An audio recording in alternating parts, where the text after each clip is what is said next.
Chinese president's visit to the U.S. is expected to boost bilateral relations between the two nations.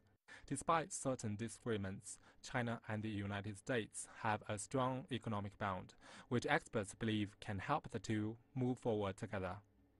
It's true.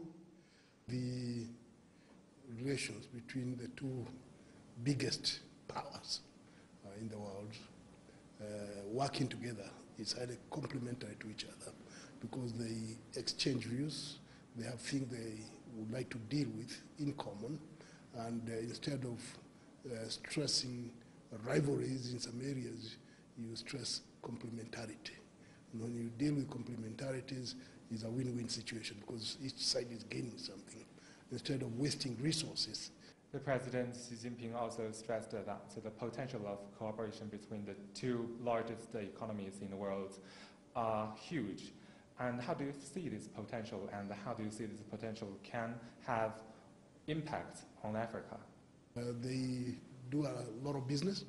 The report is that President Xi's visit to Seattle, they cut a deal to buy about 30 Boeing airplanes worth so much in terms of dollars. You have the cooperation between the businessmen in China and businessmen in America, and in terms of production of goods or investing in each other, that one is also positive in the sense that it can reduce the cost of doing business and such things.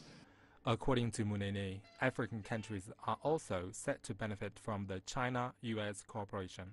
The cooperation between the two giants can only be positive for Africa because apart from cooperating with each other in their countries, then they work together on issues that affect Africa.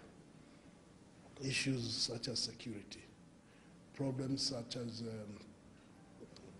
food issues, diseases issues, and also whether or not they can reduce their rivalries in international politics. On the impact from Xi Jinping's visit to the U.S., Professor Munene insisted that the visit will lay a good and a solid foundation for the future cooperation between the two world powers. President Xi also pointed out in his speech that the trend of China's economic development will not change, and the general picture of Chinese economy is good and will stay on track for development. Professor Munene pointed out that China is still the driving force for the world economy. Well, right now China is driving the global economy. The claim or the statement that the United States owes China more than $3 trillion, that in itself shows that who is driving the global economy. If there is a change for the negative in China's economy, most of the world feel it because each of the countries in the world appears to have a little bit of China or depending on China for the economy. So when the Chinese economy goes down, they all get affected along the way. So the expectation is that the Chinese economy will continue to do well because others are doing well as a result of it. China is currently Africa's largest trading and development partner.